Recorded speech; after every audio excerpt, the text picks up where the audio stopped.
भोर वैभव में आपका स्वागत है। आज हम मिल रहे हैं प्रोफेसर और HOD family medicine king George medical university Lucknow, जिनका नाम है डॉक्टर नरसिंह वर्मा। डॉक्टर वर्मा का 35 साल का बहुत बड़ा एक्सपीरियंस है। Secretary general Indian society of hypertension भी है। उनको 20 इंटरनेशनल अवार्ड, 26 नेशनल अवार्ड और वो प्रेसिडेंट है यूपी डायबिटीज एसोसिएशन के। तो आज स्वागत करते हैं डॉक्टर नरसिंह वर्मा का। और आपका एक बार और मैं बिल्कुल धन्यवाद बिल्कुल करना चाहता हूँ भोर वैभव के इस प्लेटफॉर्म पे आने के लिए। और जो जनता है यूपी की और भारत की, उन सब के लिए एक बहुत ही सुनहरा मौका होगा आपको सुनने का और अपनी जान इस महामारी में बचाने का, ताकि कुछ लोग अगर अपनी वजह से, आपकी सुझावों की वजह से अगर बच जाए, थोड़े से समझदार हो जाएं, तो यही हमारी शुभकामना रहेगी हमारे दर्शकों के लिए भी। जी, बिल्कुल ठीक कह रहे हैं। कुछ भी जो हम लोग कंट्रीब्यूट कर सकें बहुत अच्छा रहेगा। जी, तो सर मेरा जो पहला सवाल है वो ये है कि कोरोना महामारी का जो ये दूसरा लहर है, ये म्यूटेंट की वजह से ज्यादा खतरनाक है या फिर हमारी कहीं एक असावधानी रही है पब्लिक की भी, और जो सरकार है, प्रशासन है, उनकी भी? तो आप किसको ज्यादा जिम्मेदार मानते हैं? देखिए, वायरस का जो स्वभाव होता है वो ऐसा ही होता है।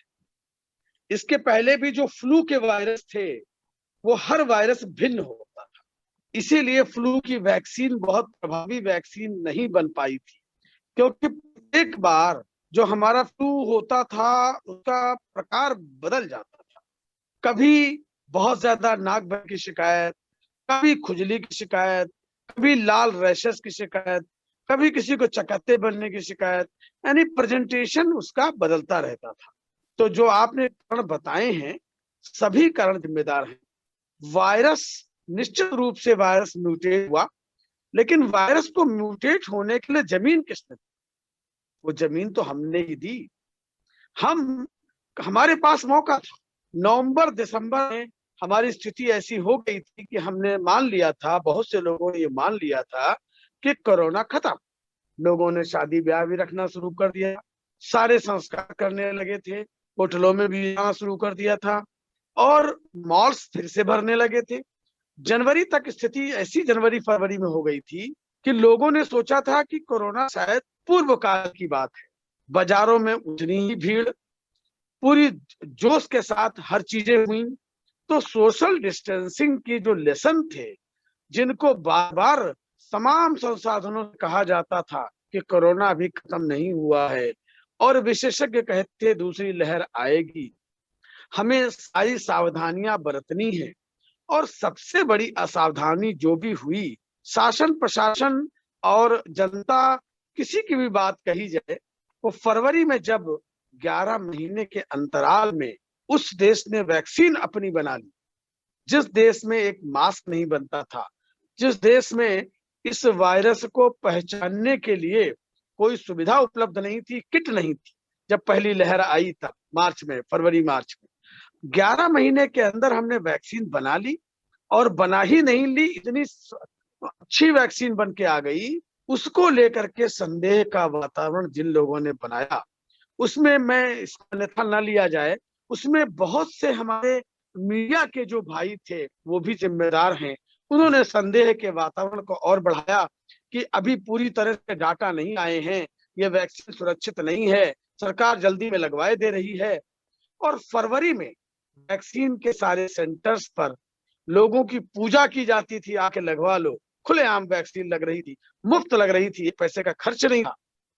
मैं यही पर कहना चाहूंगा, हमारे देश की विशेषता ऐसी है कि अगर यही वैक्सीन उस समय 5,000 रुपए की एक डोज मिल रही होती तो शायद लोग घर बार बेच के लगवाते।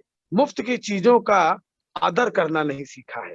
इन तमाम वजहों से लोगों ने वैक्सीन नहीं लगवाई और यहाँ हम पिछड़ गए।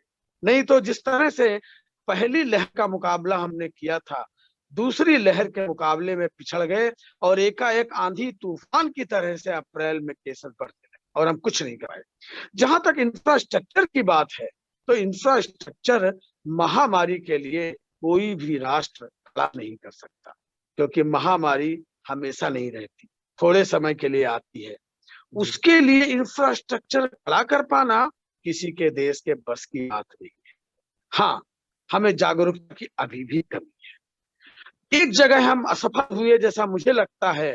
हमारे विशेषज्ञों ने और हमारे सभी लोगों ने कोशिश जरूर की, असफल कहाँ रहे। आज भी हमारे देश के तमाम नामी गिरामी डॉक्टर विशेषज्ञ मिलकर एक मत नहीं हो पाए हैं कि कोविड का इलाज क्या अपनाया जाए। क्यों आज भी विवाद है कि रेमडेसिविर देनी है कि नहीं देनी है, आइवरमेक्टिन देनी है कि नहीं देनी है। यानी जी, कि हमारे चिकित्सा विशेषज्ञ एक मत नहीं हो पाए। तमाम तरह की दवाएं जो अभी तक केवल परीक्षण के तौर पर थी, वो हमारे देश में डंप कर दी गई और हमारे तमाम चिकित्सा विशेषज्ञों ने उस पर कोई आपत्ति नहीं की और उसको प्रयोग करने लगे। अब देखिए, ताजा उदाहरण है, डब्ल्यूएचओ ने अब अपने रिकमेंडेशन से हटा लिया है रेमडेसिविर, तब जब एक इंजेक्शन अपनी वास्तविक कीमत के 100 गुना दाम पर भारत में बिक चुका। जी, जी, पहले क्यों नहीं हटाया गया? तो जितनी संस्थाएं स्वास्थ्य के निरीक्षण के लिए, परीक्षण के लिए जिम्मेदार थी, थोड़ा उनकी तरफ से लैक्सिटी हुई है, वो इस प्रकार की चीजों के अभ्यस्त नहीं थी। आज भी हमारे देश में एक ऐसा कोविड के लेकर के उनके इलाज को लेकर के ऐसी गाइडलाइन नहीं है जो सब कोई माने, नहीं है। तो ये चिकित्सा विशेषज्ञों की कमी है कि वो एकमत नहीं हो पाते। कोई कहता है थोड़ा सा इसका भी यूज कर लो, थोड़ा सा इसका भी यूज कर लो। मैंने अभी एक आर्टिकल पढ़ा, हमारे चिकित्सा विशेषज्ञों ने लिखा था। उन्होंने रेमडेसिविर यूज करने के पहले तमाम बातें नहीं सोची, तमाम और दवाएं हैं, ओरल एंटीवायरल हैं, उनको लेकर के नहीं सोचा, ओरल एंटीकॉगुलेंट को लेकर नहीं सोचा। लेकिन डीआरडीओ की जो नई दवा स्वदेशी तकनीक से आई है, उसको लेकर के प्रश्न खड़े कर दिए कि इस दवा का तो परीक्षण बहुत कम लोगों में हुआ है। तो कुछ थोड़ी हमारी धारणा में भी कमी है, मुझे लगता है ये कारण रही। शासन प्रशासन की तरफ से, देखिए फरवरी में शासन प्रशासन की तरफ से बहुत प्रचार किया गया जी, कि हाँ लगवा लीजिए वैक्सीन, लेकिन हमारे यहाँ तमाम राजनेताओं ने भी विरोध किया, नहीं हम वैक्सीन नहीं लगवा सकते। कोशिश की शासन ने, लेकिन इतने बड़े देश में जहाँ इतनी जनसंख्या ज्यादा हो, वहां एक मत हो पाना बड़ा कठिन काम है। उसी का परिणाम हमने भुगता। जी। तो सर दूसरा सवाल आगे ये आता है कि जब अपन ने 45 और उसके ऊपर वालों के लिए वैक्सीन दे रहे थे और उनको हमने कंप्लीट नहीं किया, उनको पूरा नहीं किया और उससे पहले हमने 18 और उसके ऊपर वालों को भी उसमें ऐड कर दिया। तो क्या ये नीति सही है प्रशासन की या इसमें कहीं ना कहीं थोड़ा देर कर सकते थे? 18 और प्लस वालों को हम बाद में वैक्सीन दे सकते थे, 45 और प्लस वालों को पहले कंप्लीट कर लिया जाता। इसके पीछे एक वैज्ञानिक आधार है। देखिए, पहली लहर में 45 से ऊपर के लोग, जो 60 के ऊपर के लोग थे, उनके मृत्यु ज्यादा हुई। जी, तो वैक्सीन बनने के बाद पहला हक उनका था जिनकी उम्र 60 से ज्यादा थी। दूसरा हक उनका था जो चिकित्सक समुदाय से आते थे, क्योंकि उन्हें रोगियों का इलाज करना है। सही। तीसरा हक उनका था जो 45 के ऊपर हैं लेकिन कोमॉर्बिडिटी है, जिनको डायबिटीज हाइपरटेंशन है। उसी के अनुरूप पहली लहर के बाद जब वैक्सीन उपलब्ध हुई, तो उसके बाद सबसे पहला हक जिसका था उसको दी गई। नीतियों में कोई कमी नजर नहीं आती मुझे। मुझे लगता है बिल्कुल परफेक्ट तरीका था। जी, अब बात यह आती है कि अब हमने 18 से 45 वालों को क्यों कह दिया, जबकि 45 वालों को पूरा नहीं कर पाए। अब पूरा नहीं कर पाए में दोष किसका है? वैक्सीन थी, वैक्सीन खराब हो रही थी, वैक्सीन हमारे देश में उपलब्ध थी, और लोग ये भी कहते हैं कि आपने विदेशों को क्यों भेजा? क्या हम घर में सड़ जाने देते? वैक्सीन हमेशा नहीं रखी जा सकती, एक जी, शेल्फ लाइफ है, उसको स्टोरेज करना प्रॉब्लम है, ट्रांसपोर्टेशन प्रॉब्लम है। और हमने जिन लोगों को वैक्सीन उस समय दी अपने यहाँ की पूर्ति के बाद, हमारे यहाँ लोग लगवा नहीं रहे थे, तो जी, उससे हमें कूटनीतिक लाभ हुआ, वैक्सीन का उपयोग हुआ, देश का नाम हुआ, और हमने तमाम देशों की वैक्सीन की नीति को पूरी तरह नियंत्रित कर लिया। और बदले में अब उन देशों से हमें ऑक्सीजन की आपूर्ति और चीजों की आपूर्ति हुई। अब 45 वालों को अभी क्यों कह दिया गया, उसका कारण है 45 के नीचे वालों का।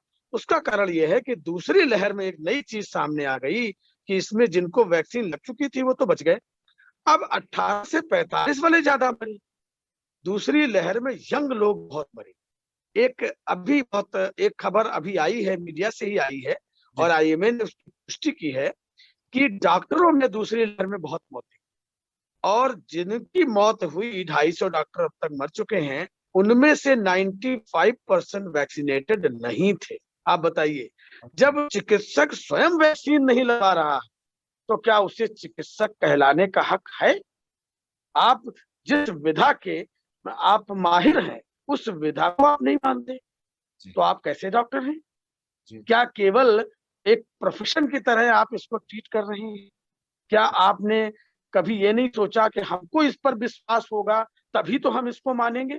मैं जी। स्वयं इतना कहना चाहता हूं कि पहली लहर में मुझे कोविड हो गया, लेकिन मैंने एक दिन भी मरीजों को देखना बंद नहीं किया।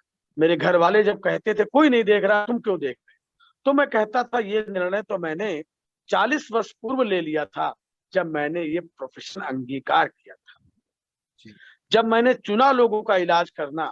तो आज की परिस्थितियों में मैं भाग जाऊं कि नहीं मैं बंद कर दूंगा, नहीं मरीज देखूंगा, केवल टेलीफोन पर बात करूंगा, ये मुझे पसंद नहीं आया। तो इसी तरह मैं कहना चाहूंगा, अगर चिकित्सकों ने नहीं लगवाया, अब मर गए, तो गलती किसकी है? चिकित्सकों की गलती पहली है। तो जो नई लहर आई दूसरी, उसमें 18 से 45 वाले ज्यादा, इसलिए वैक्सीन का दायरा बढ़ा दिया, क्योंकि 45 के ऊपर वालों में करीब 30% 25% लोगों को पहली डोज लग चुकी है, तो कम से कम जान बच गई।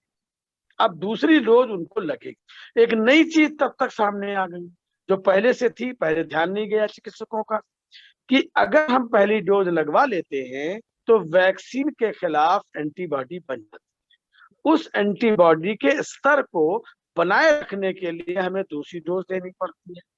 चीज सामने यह आ गई कि अगर दूसरी डोज हम बाद में दें तो ज्यादा लंबे समय तक हम इसकी एंटीबॉडी का टाइटर बनाए रख सकते हैं। तो अब दोनों वैक्सीन के अंतराल में परिवर्तन कर दिया गया। तो यही कारण है, मैं इस नीति को सही मानता हूं कि 18 से 45 के लिए खोला गया है, और लोग आपाधापी का शिकार हो रहे हैं। पहले लगवाई नहीं, अब जी। सब एक ही दिन लगवाना चाहते हैं। सही। तो ये भीड़ तंत्र से हमें बाहर निकलना होगा, इंतजार करना होगा, ऐप पर अपना कोशिश करनी होगी रजिस्ट्रेशन कराने की। निश्चित रूप से भीड़ है, स्लॉट नहीं मिल रहे हैं, लेकिन ये स्थिति मुझे जैसा ज्ञात है ये लंबे समय तक नहीं रहेगी। 15 जून के बाद वैक्सीन की उपलब्धता और अच्छी हो जाए, और थोड़ा सा माहौल भी अच्छा हो जाएगा, क्योंकि महामारी के समय वैक्सीनेशन फुल ड्राइव में नहीं किया जा सकता, करना भी नहीं चाहिए। अब तक के जितने एपिडेमियोलॉजिस्ट हैं, सबका ये मानना है। इसलिए हम आफत के समय वैक्सीन लगाएं, ये सही बात नहीं है। दोनों काम चलते रहेंगे, ये ठीक है। तो वैक्सीन को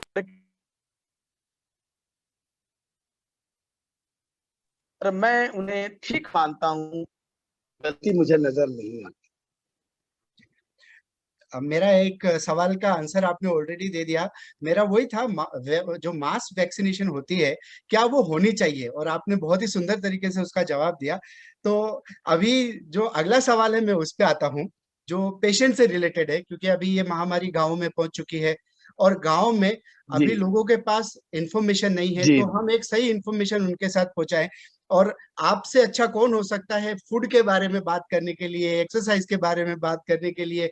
तो मैं आपसे डॉक्टर साहब जस्ट जानना चाहूंगा कि अगर कोई पेशेंट पॉजिटिव हो गया है और वो गांव में है, तो उसको क्या खाना चाहिए, उसको क्या एक्सरसाइज करना चाहिए, उसको क्या दवाई लेना चाहिए, और आइसोलेशन प्रोटोकॉल क्या क्या उसको फॉलो करना चाहिए। जी। बहुत अच्छा प्रश्न है, इससे लोगों को जरूर लाभ होगा।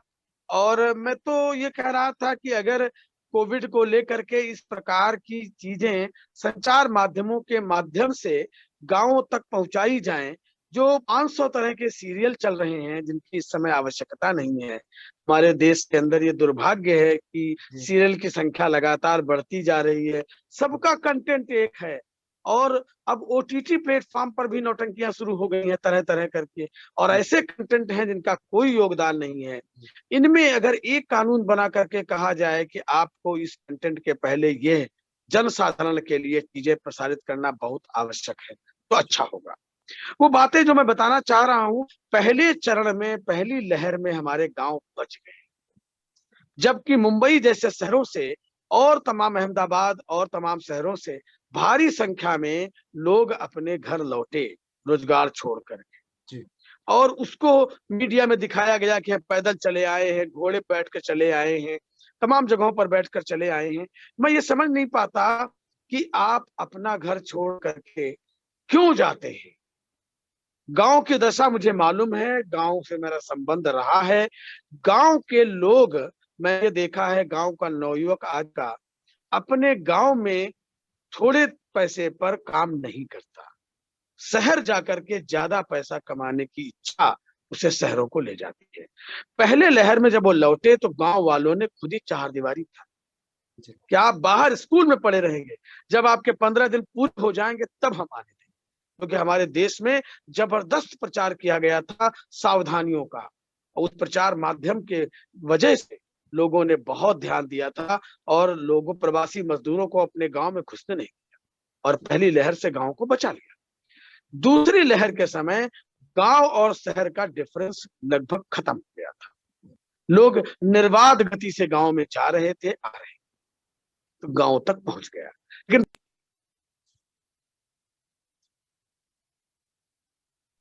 लेकिन एक कारण यह भी है में इम्यूनिटी शहरी अंचलों से बेहतर है। आप अगर देखें पूरे भारत में जितना प्रकोप केरला में है, प्रारंभ से अब तक केरला टॉप कर रहा है, जबकि हमारा पूरे भारत का सबसे ज्यादा एजुकेटेड केरला है। जी। वहां के लोग बहुत एजुकेटेड हैं और वहां पर स्वास्थ्य सेवाएं भी अच्छी हैं, उसके बाद भी केरला टॉप करता है। कारण कारण दो तीन है। पहला कारण, लोग जो यूएई से आते हैं, गल्फ से आते हैं, केरला से कनेक्टेड है, वहां से लेकर के वायरस आ गए, केरला भर में फैल गए। उसी की तुलना में देखिए बिहार, असम, वहां केस अब भी कम है। दोनों राज्यों ने चुनाव भी झेला, तरह तरह के त्योहार बिहार में झेले, लेकिन बिहार में अब भी कम है। कहा जाता है, लोग ऐसा मानते हैं, लोगों की धारणा है कि बिहार में केरला के मुकाबले लिटरेसी बहुत कम है। जी। लेकिन बिहार में केसेस बहुत कम रहे। मुंबई जैसा महानगर, अहमदाबाद जैसा महानगर, भोपाल जैसा महानगर, लखनऊ जैसा शहर, वहां बहुत है। तो जहां पर लोग ज्यादा संख्या में एकत्रित होते हैं, बिहार उतना डेवलप नहीं है, तो वहां बड़े बड़े मॉल अभी नहीं है, इससे वहां पर लोग बहुतायत की संख्या मंदिर मस्जिद लाखों लोग इकट्ठा हों, ऐसा कुछ स्थान नहीं है, इससे लोग बच गए। तो कारण ये रहा, दूसरी लहर में गांव प्रभावित हो गए। तो जो पॉजिटिव हो जाए तो क्या करना चाहिए, हमारे प्राचीन समय से चली आ रही है चीजें, पहले भी ऐसा होता था।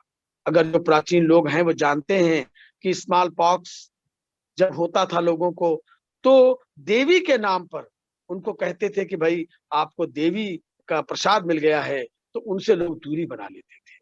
उनके कपड़े अलग, उनकी तौलिया अलग, उनका कमरा अलग, खाना अलग, बर्तन अलग, और भोजन भी केवल लिक्विड दिया जाता था। केवल हमें फिर से अपनी पुराने विचारों के करीब जाना है, कुछ नहीं करना है। और गांव में ये पहले था, अब खत्म हो गया।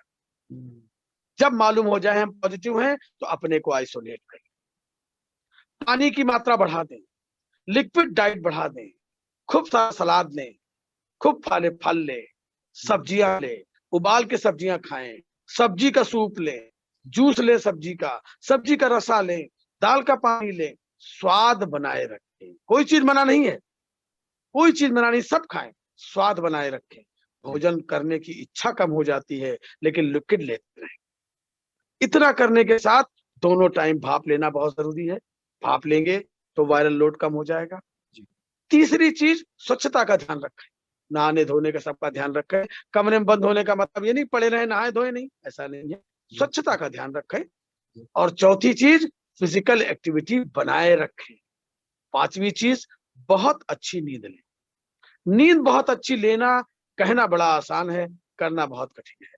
हमारा भारत लगता है सदियों से सोया नहीं, बहुत बुरी कंडीशन में है हमारा भारत सोने के मामले में। कैसे सोए? सोने के लिए जिन चीजों की आवश्यकता होती है उसमें सबसे पहली चीज अंधेरा। अंधेरा भाई नहीं।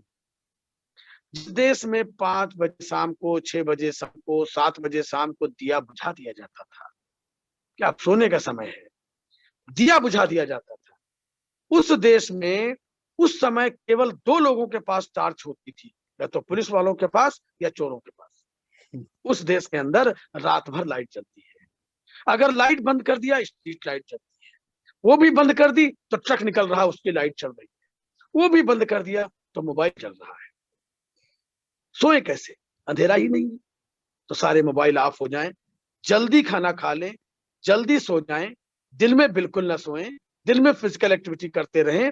एकांतवास में रहेंगे तो मन खराब ना हो जाए, मानसिक रूप से रोगी ना हो जाएं। अतः अपना शौक पूरा करें। अगर कुछ पढ़ने का शौक है, पढ़ डालें। लिखने का शौक है, लिख डालें। मैं बताऊं, विपरीत परिस्थितियों में लोग अपना शौक करते हैं। मैं यहाँ पर एक ही प्रेरक प्रसंग बताना चाहूंगा कि एक डॉक्टर SR नायक थे। वो SGPGI में गैस्ट्रोएंटरोलॉजी डिपार्टमेंट के हेड थे। उनको कैंसर हो गया, और पेट का ही कैंसर हो गया। तो उन्होंने कैंसर के अंतिम अवस्था में जब भर्ती थे, उस समय किताब लिखी, how to fight with cancer. हार नहीं मानी। तो जब एकांतवास में रहें तो अपना शौक पूरा करें। धार्मिक पुस्तकें पढ़ने का शौक है, वो पूरा करें। कुछ ऐसे शौक है जीवन में पूरा नहीं कर पाए क्योंकि समय नहीं मिला। जब पढ़ाई कर रहे थे तब शौक पूरा नहीं हो पाया, उसके बाद नौकरी शुरू हो गई, वो शौक अब पूरा कर ले, ये मौका मिला है। अभिनय का शौक है तो अपने वीडियो बनाए तरह तरह। जिस प्रकार का शौक है, लेक्चर लेने का शौक है, नए एजुकेटिव वीडियो बनाए। जो जिस प्रकार का शौक है उसे पूरा करें। अपने को पूरी तरह से 15 दिन के लिए समझें कि आपका बैटरी चार्ज करने का टाइम है, बैटरी पूरी तरह से चार्ज हो जाए। भोजन के विषय मैंने बता दिया, फिजिकल एक्टिविटी बता दिया, नींद बता दिया, और मानसिक स्वास्थ्य बता दिया। इतना रखें, निश्चित रूप से 99% लोगों को कुछ भी नहीं होगा। पैनिक बिल्कुल न करें। और सबसे बड़ा दुर्भाग्य यह है, जैसे ही पता लगता है हजारों तरह की जांचें शुरू हो जाती हैं। मैं आपके माध्यम से ये बात पहुंचाना चाहता हूं, ये हजारों तरह की जांचें देख के डॉक्टर पागल हो जाता है, विक्षिप्त हो जाता है। उसके समझ में नहीं आता कि इस बोरे के भूसे में से 2 दाने गेहूं के कैसे निकालें। उसने एक जांच लिखी थी, पैकेज का लाए पूरा। जांचों का पैकेज नहीं होता। अगर मान लिया मुझसे पैकेज की कोई बात करता है, तो मैं ये कहता हूं कि अगर मेरे एक हाथ में फ्रैक्चर है और पैकेज आया है कि 2 फ्रैक्चर कराने पर उतने पैसे में 2 हाथों का फ्रैक्चर बना दिया जाएगा, प्लास्टर चढ़ा दिया जाएगा, तो क्या मैं दोनों हाथों में प्लास्टर चढ़वा लूंगा? बिल्कुल नहीं। खून तो आपका है, क्यों पैकेज में फंसते हैं? तो जांचें बिल्कुल बहुत अधिक नहीं करानी है, थोड़ी जांचें करानी है। केवल थोड़ी जांचें, वो भी डॉक्टर के बार बार आग्रह करने पर करानी, अपने मन से नहीं करानी। मैं देखता हूं लोग अपने मन से CT स्कैन करा ले रहे हैं, अपने मन से विड्रॉल खाए ले रहे हैं, तमाम दवाएं खाए ले रहे हैं। इसके बहुत नुकसान होंगे। मैं बहुत दुखी हूं। 1 साल बाद हमारे भारत का क्या होगा? इस 1 महीने में जिन लोगों ने इतनी दवाएं खा डाली हैं, उसके दुष्परिणाम सामने आएंगे। एक परिणाम आना शुरू हो गया है। ये म्यूकोसिस कुछ और नहीं है, ज्यादा स्टेरॉइड खाने की वजह से हुआ एक रोग है। जी। तो बहुत कम दवाएं खाएं, विटामिन के किलो किलो भर के पूरे डब्बे खा जाएं, ऐसा करने से कोई लाभ नहीं होगा। अगर कोई अपने घर में शुद्ध भोजन कर रहा है, स्वास्थ्यिक भोजन कर रहा है, हरी पत्तियां खा रहा है, हरी सब्जियां खा रहा है, ताजे फल खा रहा है, सलाद खा रहा है, सूप पी रहा है, जूस पी रहा है, दाल का पानी पी रहा है, किसी विटामिन की आवश्यकता नहीं है। कतई सिद्ध नहीं हो पाया कि फला विटामिन बीमारी को ठीक कर देगा। ये सब केवल रोजगार है, दवाइयों को बेचने का षड्यंत्र है, और कुछ नहीं है। ताजा भोजन, स्वादिष्ट भोजन, जितनी इच्छा हो उतनी, और दिन में खाया जाए, रात्रि में न खाया जाए। इतना करने के बाद कोविड अपने आप खत्म हो जाएगा 99% लोगों में। हाँ, रेड सिग्नल्स क्या है, वार्निंग साइंस क्या है? अगर सामान्य चलने में सांस फूलने लगे, बोलने में सांस फूलने लगे, अत्यधिक कमजोरी आ जाए, पेशाब होना बंद हो जाए, सांस लेने में दिक्कत होने लगे, ऑक्सीजन लेवल 90 के नीचे जाने लगे, बुखार न उतरे 10 दिन तक, खांसी आने लगे, उल्टियां होने लगे, लूज मोशन होने लगे, डिहाइड्रेशन हो जाए, निश्चित रूप से ऐसी कंडीशन में चिकित्सकीय सहायता की आवश्यकता है। अगर इसको लोग लेते तो जहां थे वहीं इलाज कर लेते, सब शहरों की तरफ न भागते, तो स्वास्थ्य व्यवस्था न चरमराती। मेरा ऐसा सोचना है। जी। आपने बहुत ही सरल शब्दों में आपने बता दिया कि सकारात्मकता क्या होती है। अगर आदमी पॉजिटिव रहे तो कोरोना से क्या, उससे बड़ी महामारी से हम लड़ सकते हैं। अ, एक दूसरा सवाल अभी यह आता है कि क्योंकि जो डॉक्टर्स अवेलेबल नहीं हैं, ऑक्सीजन मिल नहीं रही है, उस केस में जितने अपने पेशेंट हैं गाँव में, वो पैनिक हो जा रहे हैं। तो उस केस में उनको क्या करना चाहिए? किस तरीके से घर में रह के ऑक्सीजन लेवल को थोड़ा बढ़ा सकते हैं? इसके लिए कोई पर्टिकुलर एक्सरसाइज अगर आप सजेस्ट करना चाहें। ये बहुत उपयोगी प्रश्न आपने किया है। एक हमारे देश में व्यवस्था थी फैमिली फिजिशियन। फैमिली फिजिशियन वो होता था जो बच्चा घर में पैदा होता था उस समय से लेकर के और बुजुर्ग की मृत्यु तक साथ रहता था।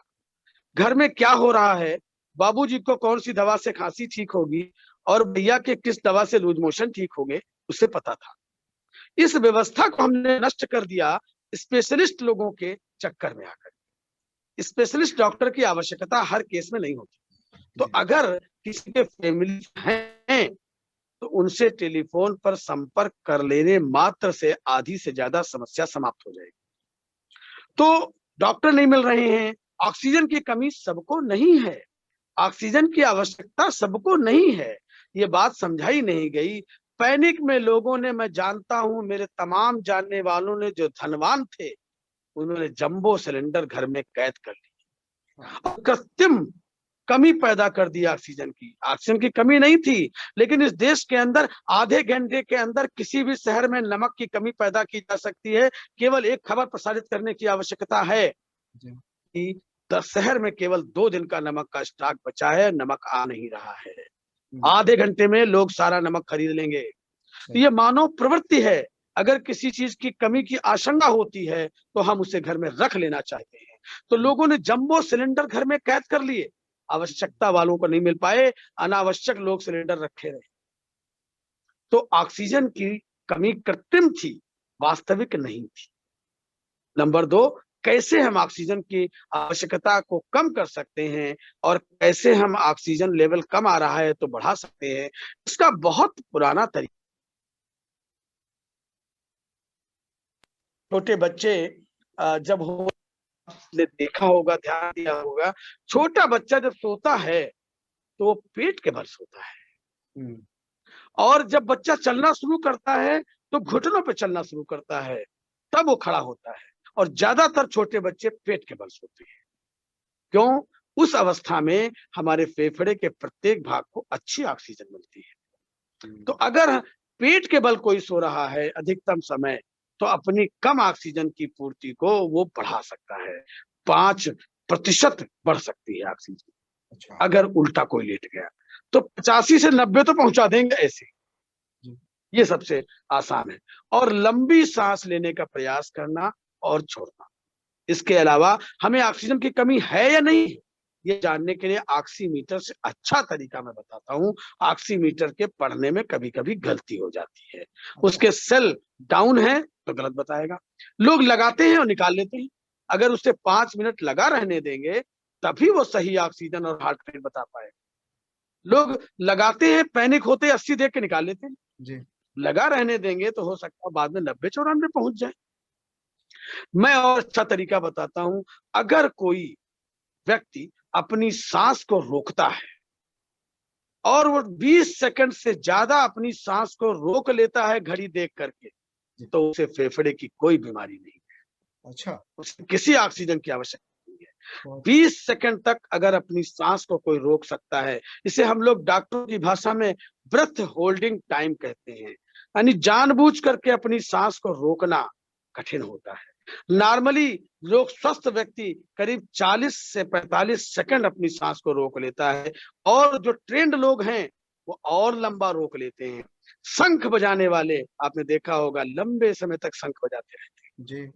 तो अगर कोई अपनी ब्रेथ को होल्ड कर सकता है तो उसे कोई ऑक्सीजन की कमी नहीं है, ऑक्सीमीटर कुछ बताता नहीं। इस तरह से अगर कोई 6 मिनट तक वॉक कर ले रहा है और 6 मिनट में एक निश्चित दूरी तय कर ले रहा है तो निश्चित रूप से उसके लंग्स बिल्कुल ठीक है। तो ये मोटे तौर पर गांव में जहां पर सुविधाएं नहीं है वहां इन चीजों को हम प्रयोग में ला सकते हैं और जान सकते हैं कि ऑक्सीजन की डेफिसिट है या नहीं। और अगर है तो जब तक कोई सुविधा नहीं उपलब्ध होती, उल्टा लेटने से, पेट के बल लेटने से ऑक्सीजन बढ़ जाएगी। सर एक और सवाल है, जो हाइपरटेंशन या हार्ट अटैक और कोरोना को कनेक्ट करके देख रहे हैं अभी बहुत सारे लोग कि कहीं ना कहीं कोई न कोई कनेक्शन है। तो आपके विचार में क्या कोई कनेक्शन है कोरोना और हार्ट अटैक में? निश्चित रूप से कनेक्शन है, लेकिन जैसा लोग सोचते हैं वैसा नहीं। यानी डायबिटीज और हाइपरटेंशन के रोगियों को कोरोना ज्यादा होता है ऐसा नहीं, लेकिन अगर उनको कोरोना हो जाता है तो उनमें जटिलताएं ज्यादा होती है, कॉम्प्लिकेशंस ज्यादा होते हैं। डायबिटीज के रोगी और ब्लड प्रेशर के रोगी अगर कोरोना से ग्रसित हो जाते हैं तो उनमें जटिलताएं अधिक होने से मॉर्टिलिटी भी ज्यादा, मौत की आशंका भी ज्यादा होती है। इसीलिए पहली लहर के बाद जब वैक्सीन बनी तो पहले उनको अवसर दिया गया जिनको डायबिटीज थी, हाइपरटेंशन थी, कोमॉर्बिडिटी थी, 45 साल के ऊपर थे और डॉक्टर थे। जी। एक और सवाल है जो कि शायद बहुत सारे नॉर्मल लोगों का है कि क्या हम कोरोना को लंग्स में जाने तक रोक सकते हैं कि कोरोना लंग्स तक नहीं जाए? तो कोई ऐसा कोई सुझाव आप देना चाहें कि कैसे लंग्स तक नहीं पहुंचे वो? ऑफ कोर्स मैं थोड़ा ज्यादा ये एम्बिशियस सवाल है, लेकिन इसको कैसे कोई अगर तरीका बता सकते हैं आप तो? नहीं नहीं, आपका सवाल बिल्कुल ठीक है। जी। आपका सवाल बहुत ठीक है और ऐसा तरीका है, अच्छा। ऐसा तरीका है और सबको मालूम है, वो कर नहीं रहे। अच्छा। देखिए, कोविड का वायरस या कोई भी वायरस जब हमारे शरीर के बाहर है तो मृत है, डेड है। जब वो शरीर के सेल में पहुंचेगा तभी जिंदा होगा। तो अगर हम चाहते हैं कि कोविड हमारे फेफड़े के अंदर न जाए तो उसे अंदर जाने के दो ही मार्ग हैं। एक मार्ग है नाक, एक मार्ग है मुख। तो नाक के माध्यम से अंदर तब जाएगा जब कोरोना से ग्रसित व्यक्ति के संपर्क में हमारी सांस आएगी। जी। मुंह के माध्यम से तब जाएगा जब कोरोना ग्रसित व्यक्ति के हाथ का कोई छुआ हुआ सामान जिसमें वायरस है उसे से मुंह नाक को बंद। हमारे देश के अंदर तमाम प्रकार के संप्रदाय हैं, धर्म हैं, लोगों के मानने की आस्थाएं हैं। उनमें एक ऐसी आस्था है जो पूरी तरह साइंटिफिक है, उससे ज्यादा वैज्ञानिक आस्था मैंने कोई नहीं देखी। वो आस्था है जैन धर्म की आस्था। जैन धर्म में जिस प्रकार का मैं देखता हूं, मुझे बहुत ज्यादा धर्म के विषय में ज्ञान नहीं है, मैं क्षमा चाहता हूं, परंतु जो मैंने देखा है कि वो रात्रि में 7 बजे के पहले भोजन कर लेते हैं। जी। वो पूरी तरह वैज्ञानिक है। जी। और उनके ऋषि मुनि मैंने देखे थे, मुनि आते हैं, उनके मैंने व्याख्यान भी सुने हैं। वो बोलते समय मुंह पर कपड़ा बांध देते हैं, जी। जो आजकल हम लोगों ने कहा कि मास्क है। मास्क जैसा वो बांधते थे वैसा ही मास्क। तो अगर मुंह पे कपड़ा वो बांधते हैं तो उसके पीछे उनका वही कारण था जो आज हम साइंटिफिकली कह रहे हैं कि जब वो बोलते हैं तो मुंह से जो चीजें बाहर निकलती हैं उनमें तमाम बैक्टीरिया, सूक्ष्म जीवाणु होते हैं, वो दूसरों तक न जाएं, न फैले, इसके लिए वो बांध लेते हैं। तो वही करना है। अगर हम सिर्फ मास्क का उपयोग करते हैं अच्छी प्रकार से तो हम अपने नाक में वायरस नहीं जाने देंगे, गले में नहीं जाने देंगे, तो वो नहीं जाएगा पेट में, नहीं जाएगा फेफड़े में। एक बार अगर नाक में पहुंच गया और गले में पहुंच गया तो हम बिल्कुल नहीं जाने देंगे, ऐसा नहीं कर सकते, लेकिन उसकी तीव्रता को कम कर सकते हैं तमाम उपायों से, जिसमें से एक उपाय है अगर हम दोनों टाइम भाप लें और गार्गल करें तो संभावना है कि कुछ वायरस उससे बाहर चले जाएंगे।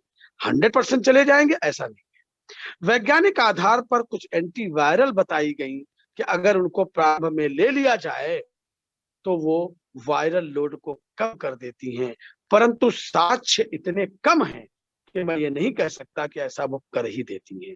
इसी तरह से तमाम प्रकार के काढ़े, तमाम प्रकार की हर्बल दवाएं, जिसमें करक्यूमिन शामिल है, हल्दी की दवा, और जिसमें गिलोय शामिल है, जिनमें एंटीवायरल गुण पाए गए हैं, परंतु 100% वो वायरस को समाप्त कर देंगे, अंदर नहीं जाने देंगे, ऐसा सोचना शायद सही नहीं है।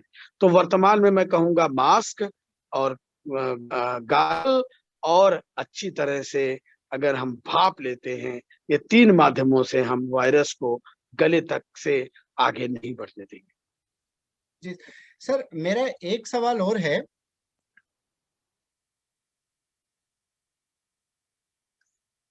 हेलो। जी सर। जी। मेरा एक सवाल और है जो कि गांव से ही आया है। हाँ, हाँ, मुझे आपकी आवाज़ सुनाई पड़ रही है। जी, तो आज सुबह मुझे एक मैसेज आया, यूपी से ही आया, और वहां पे एक भ्रांति चल रही है कि आप हॉस्पिटल गए तो पोटली में आओगे। ये एक ऐसा पैनिक है अ, जो मुझे लगता है कि मैंने सोचा आज आपसे मुलाकात हो रही है तो ये जरूर मैं आपसे पूछूंगा, और ये भ्रांति को आप जरूर दूर करिए, क्योंकि ये गांव में कहीं ना कहीं ऐसा हो गया कि हम जाएंगे हॉस्पिटल तो पोटली में आएंगे। ये कहीं ना कहीं बहुत ही दुखद है एक्चुअली। देखिए उनकी ये धारणा कैसे बनी, इस पर विचार करना होगा। हम पूरी तरह से मना कर दें इससे, तो इससे वो मानने वाले नहीं।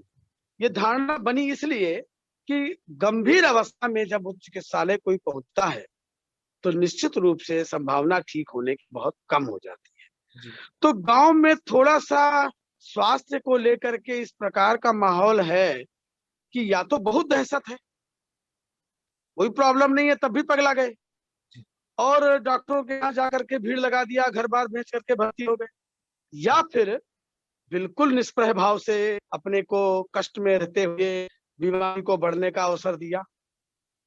तो ये भ्रांति बनी इसीलिए है कि वो बहुत अंतिम अवसर पर पहुंचते हैं बड़े अस्पताल, और इसमें हमारे चिकित्सा कर्मियों का भी थोड़ा योगदान है कि वो जो ग्रामीण अंचलों में काम कर रहे हैं, वह पूरी तरह से गाइड नहीं करते, दिशा निर्देश नहीं देते कि किस समय उन्हें बड़े अस्पताल जाना चाहिए। जी। तो समय पर उनका स्थानांतरण नहीं हो पाता, इसलिए डेथ हो जाती है।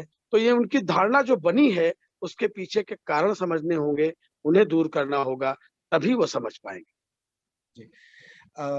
मैं एक और सवाल आपसे पूछना चाह रहा था।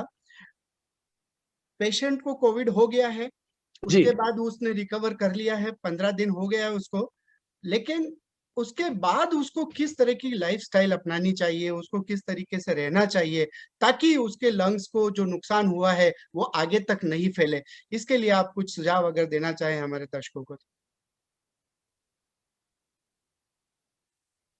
देखिए, कोविड के जितने मरीज हैं, सबके लंग्स को नुकसान नहीं पहुँचता है, परंतु निश्चित रूप से जो गंभीर हो गए थे, उनके लंग्स को नुकसान पहुँचता है।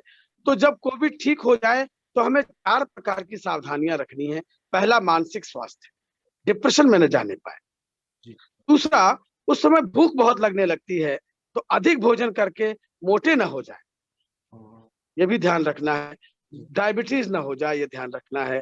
तीसरा, फेफड़े के संबंधी कुछ एक्सरसाइज़ हैं, जो कि स्पाइरोमीटर के रूप में बाज़ार में उपलब्ध है, जिसमें 3 नलियाँ होती हैं, जिनमें गोलियाँ भरी होती हैं।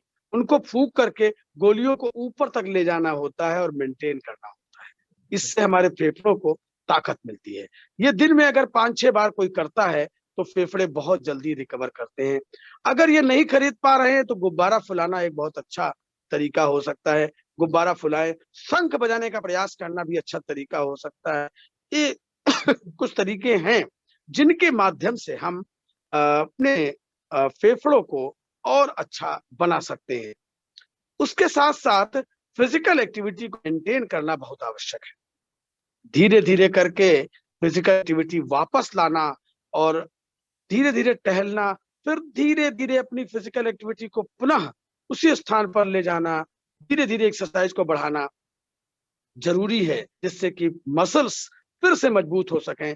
फेफड़े ही नहीं, इसमें क्या होता है, मसल्स कमजोर हो जाती है, सारी मसल्स कमजोर हो जाती हैं और फैट आता है। इसलिए आवश्यक है फिजिकल एक्टिविटी को रिस्टोर करना। अपना पर्याप्त ध्यान रखना। काफी लोगों को नींद की समस्या हो जाती है, नींद नहीं आती है, तो अगर वो नींद की दवाएं लेना शुरू करते हैं तो आदी हो जाते हैं। प्रयास ये करना, नींद की जो अच्छी नींद के जो तरीके हैं उनको अपनाना और नींद के लिए प्रयास करना, न कि दवाई खा लेना। तो ये कुछ चीजें हैं जो बाद में हमें ध्यान रखने की आवश्यकता है। अब मैं आपसे एक अनछुए पहलू पे थोड़ा-सा, आपने ऑफ कोर्स थोड़ा प्रकाश डाला है उसके ऊपर, जो अपनी प्राकृतिक दवाइयाँ हैं, जो हम यूज़ कर रहे हैं और अभी शायद गाँव में भी बहुत सारे लोग उसको यूज़ कर रहे हैं और उनको बेनिफिट हो भी रहा होगा और नहीं भी हो रहा होगा। लेकिन मैं आपकी राय जानना चाह रहा था, जैसे हल्दी है या गिलोय है, तो इन दोनों का कोई यूज़ है कोरोना मैनेजमेंट, संक्रमण फैलाने या संक्रमण रोकने में? कुछ आपको लगता है ये इनके साथ अगर कुछ एविडेंस वगैरह किया जाए, ज्यादा ट्रायल्स की जाए या इनको साइंटिफिक बनाया जाए, तो ये कहीं ना कहीं कोरोना में भारत की एक एक दवाई के रूप में देन भी हो सकती है, जो हजारों सालों से हम तो यूज कर ही रहे हैं। आपका प्रश्न बहुत अच्छा है। गिलोय, और गिलोय को हम लोग टेनोस्पोरा कार्डिफोलिया कहते हैं, उसमें टेनोकार्डिन पाया जाता है जो एक्टिव इंग्रेडिएंट है। टेनोकार्डिन कई कंपनियां बनाती हैं और वो बाजार में उपलब्ध है। मेरे अपने अनुभव के आधार पर मैं कह सकता हूं कि टेनोकार्डिन भी एक बहुत अच्छी दवा है और वो इम्यूनिटी को बूस्ट अप करती है और लिम्फोसाइट जो कम हो जाते हैं कोविड में उनको बढ़ाती है। और रेडियोथेरेपी के मरीजों में उसका उपयोग पहले भी किया गया है और वो पाई गई है कारगर। काफी काम इस पर हुआ है।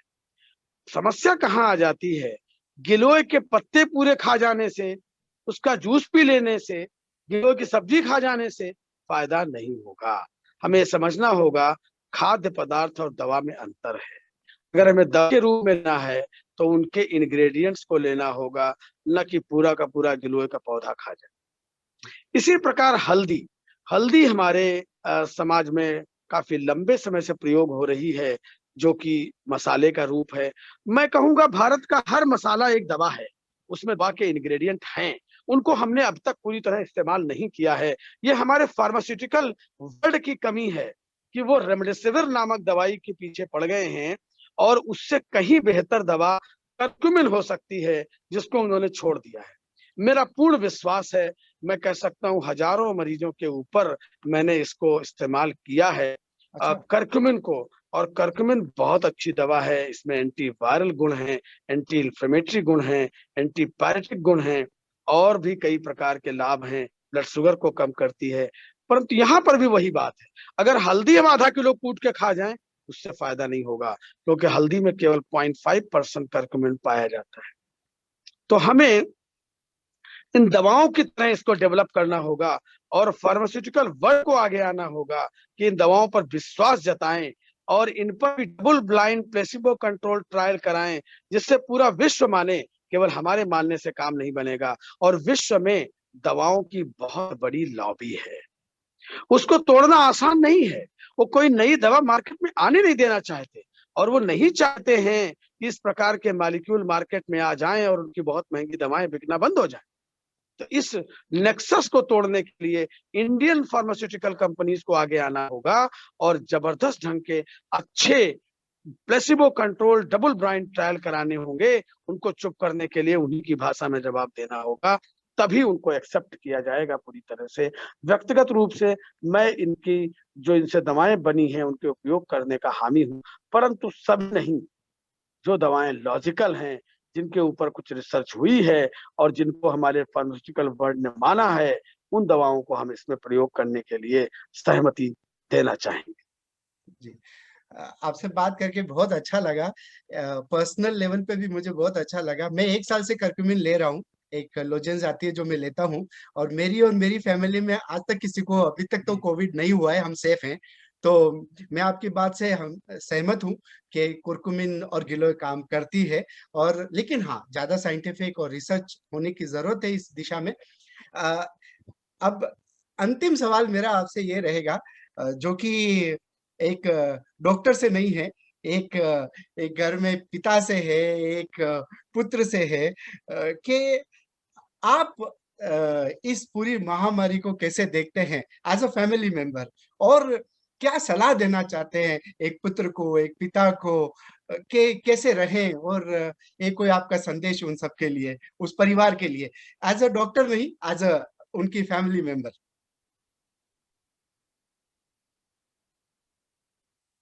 बहुत जरूरी है ये बात करना। देखिए, कुछ बातें हैं एज ए फैमिली मेंबर, मैं कहूंगा कि थोड़े दिन के लिए अपने को अनुशासित कर लें।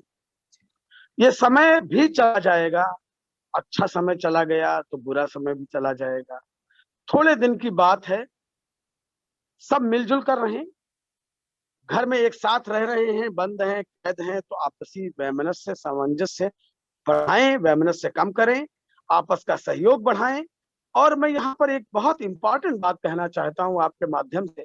अक्सर मैंने देखा है, जब घर में पुरुष अधिक मात्रा में रहने लगते हैं, घर से काम करने लगते हैं, तो हमारी महिला साथियों पर काम का बोझ बढ़ा देते हैं। बार बार चाय की डिमांड करते हैं, अधिक भोजन की डिमांड करते हैं, जी। और उनका काम बढ़ जाता है। मेरी सलाह है, घर के कामों में रुचि लें, उनमें हाथ बटाएं, उनका सहयोग करें। कभी भोजन स्वयं बनाएं, कभी घर के काम कर दें, तो काम करने वाले भी नहीं आ रहे हैं। तो घर के सारे कामों में पूरा परिवार एक परिवार की तरह से रहे, और भारत में जो संयुक्त परिवार समाप्त हो रहे हैं, उनको फिर से पुनः स्थापित करने का अवसर मान करके कोविड से लड़ें। निश्चित विजय होगी, कोविड हारेगा, हम जीतेंगे। बहुत बहुत धन्यवाद। ये आपसे बातचीत करके ऐसा लगा कि केवल कोरोना के संदर्भ में नहीं, जीवन जीने का तरीका भी आपके इस बातचीत से मिला हमको, और हम आपको बहुत बहुत धन्यवाद देते हैं, आप हमारे साथ जुड़े, और आपके समय के लिए बहुत बहुत धन्यवाद। धन्यवाद, आपको भी बहुत बहुत धन्यवाद। आपने अवसर दिया अपने चैनल के माध्यम से। Thank you. कभी भी किसी विषय पर आप चाहेंगे तो मैं पुनः उपस्थित हो जाऊँ। जी, जरूर जरूर, आपसे अभी आगे भी इसी तरीके से इंटरेक्शन करते रहेंगे, और कुछ न कुछ आपसे जो आपका एक्सपीरियंस है उसको हम दर्शकों के साथ शेयर करते रहेंगे। धन्यवाद।